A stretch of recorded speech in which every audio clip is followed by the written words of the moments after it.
Bismillahirrahmanirrahim. Assalamualaikum warahmatullahi wabarakatuh. Alhamdulillahirrabbilalamin. Puji syukur kehadiratnya dan semoga kita tetap dalam lindungannya. Saya Zainul Hasan, Tau Zain, mahasiswa IAIN Madura, Fakultas Ekonomi dan Bisnis Islam dengan program studi Ekonomi Syariah tahun 2020. Di sini saya akan memenuhi tugas dari mata kuliah pengantar studi Islam yang diampu oleh yang terhormat Bapak Fakih Ali Syariati LC MSI. Dan di video kali ini saya akan mempresentasikan paper saya yang berjudul Epistemologi Keilmuan Islam Irfani. Dan di sini saya akan menjelaskan 5 poin, yaitu pertama, pengertian Irfani. Kedua, asal-usul epistemologi Irfani. Ketiga, konsep atau metode Irfani. Dan yang keempat, perkembangan epistemologi Irfani. Dan yang terakhir yaitu keunggulan dan keterbatasan Irfani. Baik, langsung saja. Irfani merupakan bahasa Arab yang terdiri dari huruf Ain, Ro, Fa atau Irfan, yang memiliki dua makna asli, yakni suatu yang berurutan yang sambung satu sama lain dan bermakna diam dan tenang. Namun secara harfiah, Al-Irfani lebih khusus daripada Al-Ilm. Secara etimologi, Irfani dari kata dasar bahasa Arab arafah, semakna dengan makrifat, berarti pengetahuan. Tetapi ia berbeda dengan ilmu. Irfani atau makrifat berkaitan dengan pengetahuan yang diperoleh secara langsung, lewat pengalaman.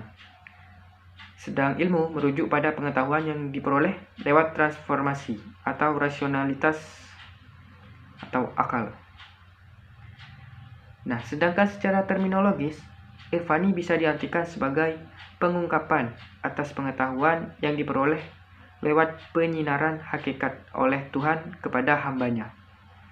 Setelah adanya olah ruhani atau riyadhah yang dilakukan atas dasar cinta. Nah, Irfani ini kebalikan dari epistemologi bayani. Yang sasaran bidik Irfani ini adalah aspek esoterik, apa yang ada di balik teks. Para pakar berbeda pendapat tentang asal mula sumber Irfani tersebut, yang dapat diklarifikasi ke dalam beberapa poin sebagai berikut. Pertama, sebagian golongan menganggap bahwa Irfani berasal dari Persia dan Majusi, seperti yang disampaikan oleh Dozi dan Taub. Kedua, sebagian yang lain mengatakan bahwa Irfani bersumber dari Kristen, sebagaimana yang diungkapkan oleh Von Kramer, Ignaz Goldziher, Nicholson, dan yang lain.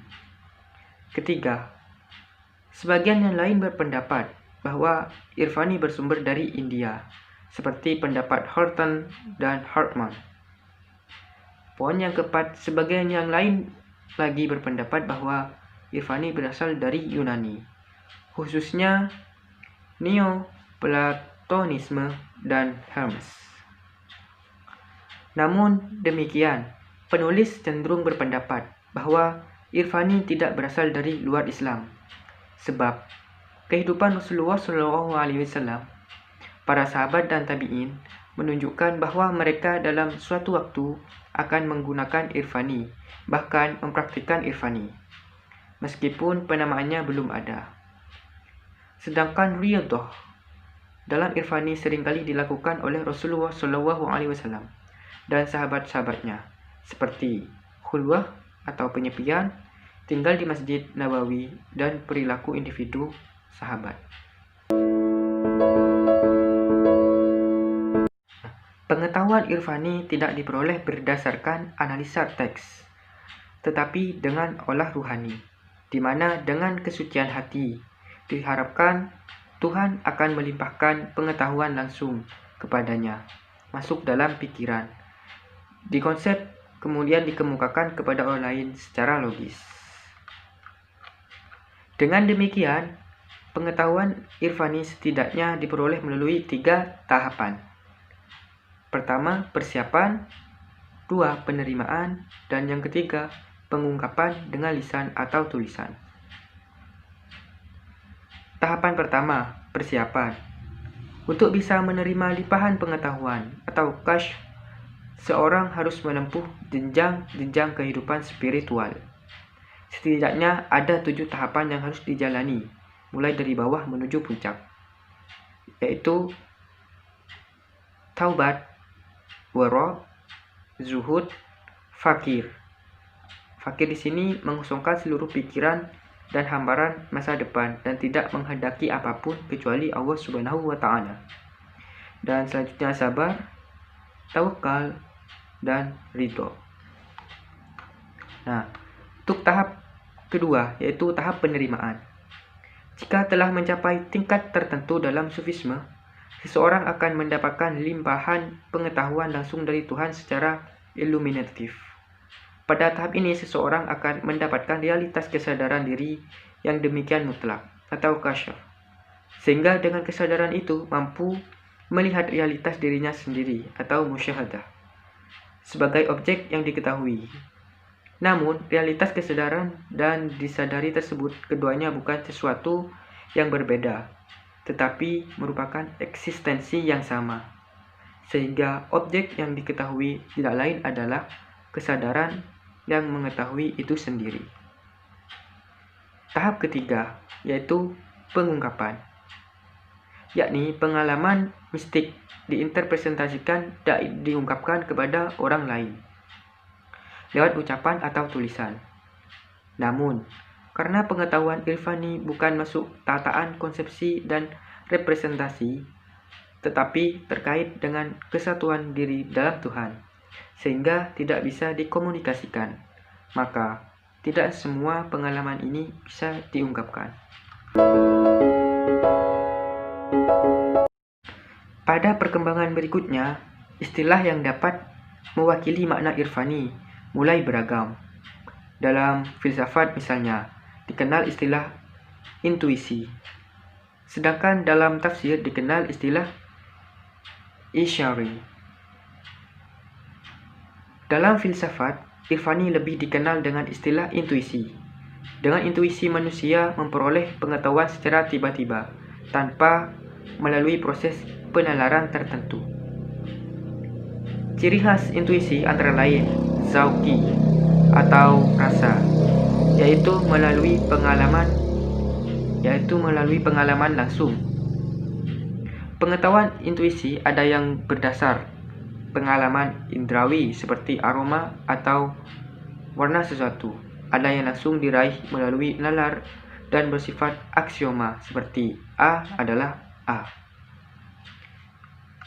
Implikasi dari pengetahuan irfani dalam konteks pemikiran keislaman adalah menghampiri agama-agama pada tataran substantif dan esensi spiritualitasnya, dan mengembangkannya dengan penuh kesadaran akan adanya pengalaman keagamaan orang lain atau the otherness yang berbeda aksidensi dan ekspresinya, namun memiliki substansi dan esensi yang kurang lebih sama.